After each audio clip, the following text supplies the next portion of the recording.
পল্টন থানায় একটি মামলায় বিএনপি আন্তর্জাতিক সম্পর্ক বিষয়ক কমিটির সদস্য ও ঢাকা মহানগর দক্ষিণ বিএনপির জ্যেষ্ঠ সদস্য ইশরাক হোসেনের জামিন নামঞ্জুর করে তাকে কারাগারে পাঠানোর ঘটনা উদ্বেগ প্রকাশ করে বিবৃতি দিয়েছেন বিএনপি মহাসচিব মির্জা ফখরুল ইসলাম আলমগীর। রোববার 19 মে দলের সহদপ্তর সম্পাদক সাইফুল ইসলাম টিপুর পাঠানো এক বিবৃতিতে বিএনপি মহাসচিব এসব কথা বলেন। তিনি আরও বলেন, দেশটা এখন মগের মূল্যকে পরিণত হয়েছে। তারা ক্ষমতা ধরে রাখতে দেশব্যাপী প্রতিদিনই বিএনপি সহ বিরোধী দলের নেতাকর্মীদের উপর নানা কায়দায় নির্যাতন নিপীড়ন শুরু করেছে। আর এর একমাত্র উদ্দেশ্যই হচ্ছে দেশের বিরোধী দলগুলো যেন তাদের সমালোচনা করতে না পারে। বিএনপি নেতাকর্মীদের জামিন না দিয়ে কারাগারে পাঠানো যেন আওয়ামী লীগের প্রধান কর্মসূচি হয়ে দাঁড়িয়েছে।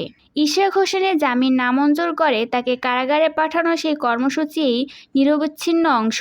এ ধরনের ঘটনা আমি গভীর উদ্বেগ প্রকাশ করছি এবং অবিলম্বে ইশরাক হোসেনের বিরুদ্ধে দায়ের করা রাজনৈতিক প্রতিহিংসামূলক মামলা প্রত্যাহার সহ তার মুক্তির জোর আহ্বান জানাচ্ছি।